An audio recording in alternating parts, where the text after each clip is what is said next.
Assalamualaikum warahmatullahi wabarakatuh. Nama saya Nur Hanani binti Abdul Mubin daripada kelas 5A Dobometik N-13774.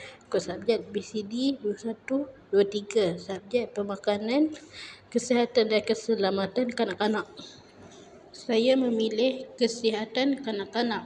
Pengenalan kesihatan kanak-kanak ialah pengenalan kesihatan kanak-kanak di tadika merangkumi aspek fizikal, mental, emosi, sosial dan intelektual.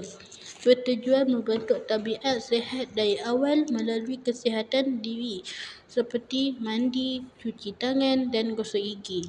Pemakanan seimbang, tidur mencukupi, senaman serta pemantauan rekod kesihatan dan imunisasi untuk memastikan pertumbuhan optimum dan pencegahan penyakit berjangkit di prasekolah. Aspek utama kesihatan terbahagi kepada 4. Yang pertama, kesihatan fizikal dan nutri. Pemakanan seimbang mengelakkan makanan segera, mengambil makanan berkhasiat untuk mencegah penyakit kronik. Kebersihan diri dan mulut, gosok gigi, cuci tangan, potong kuku, membawa ke doktor gigi secara berkala. Yang kedua, kesihatan mental dan emosi.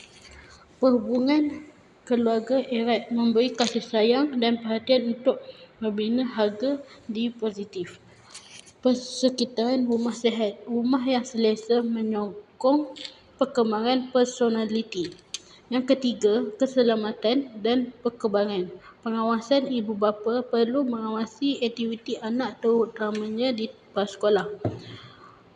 Pendidikan kesihatan sekolah, pemeriksaan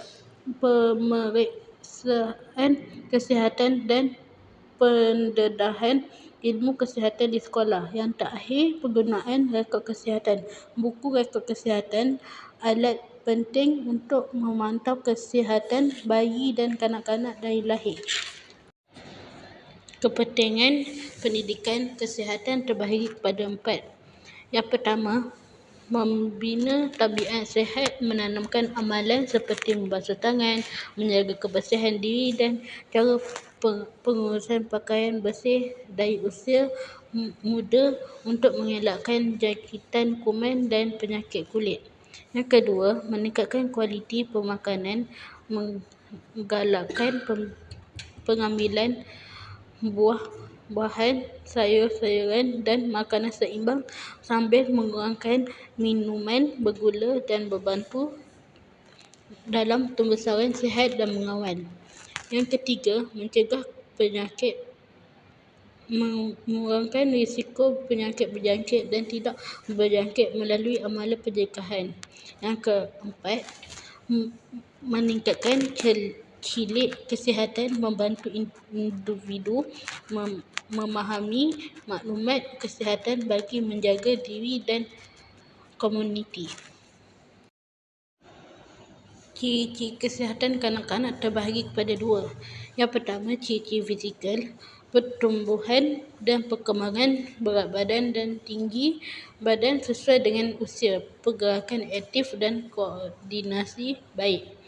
Yang kedua, ciri-ciri pemakanan dan kebersihan, selera makan, makan dengan baik, tidak cerewet dan menghabiskan makanan seimbang. Peranan ibu bapa atau penjaga dan Kementerian Kesihatan atau KKM. Peranan ibu bapa atau penjaga ni dia ada 3. Penyediaan persekitaran sihat, menyediakan tempat tinggi, bersih dan persekitaran selamat. Yang kedua, didikan kesihatan, mengajar kebersihan diri, membasuh tangan dan gosok gigi sejak kecil.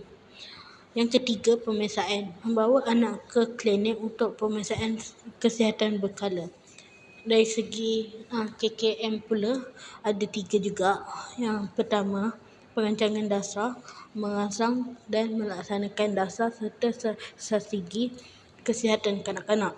Yang kedua, perkhidmatan taras, menyediakan perkhidmatan secara promosi kesihatan, pencegahan penyakit, imunisasi, pengesanan awal, rawatan dan pemulihan.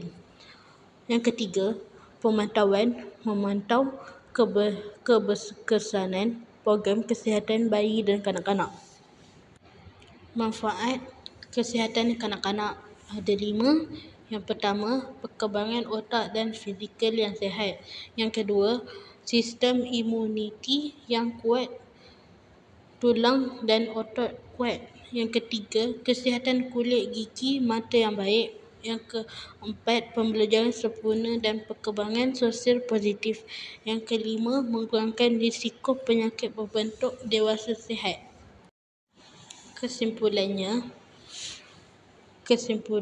kesihatan kanak-kanak adalah holistik, meliputi fizikal, mental dan sosial, memerlukan penjagaan proaktif melalui pencegahan penyakit, imunisasi, nutrisi seimbang dan sokongan emosi selain perkhidmatan kesihatan untuk memastikan pertumbuhan dan perkembangan mereka optimum bagi membina generasi sihat dan berjaya.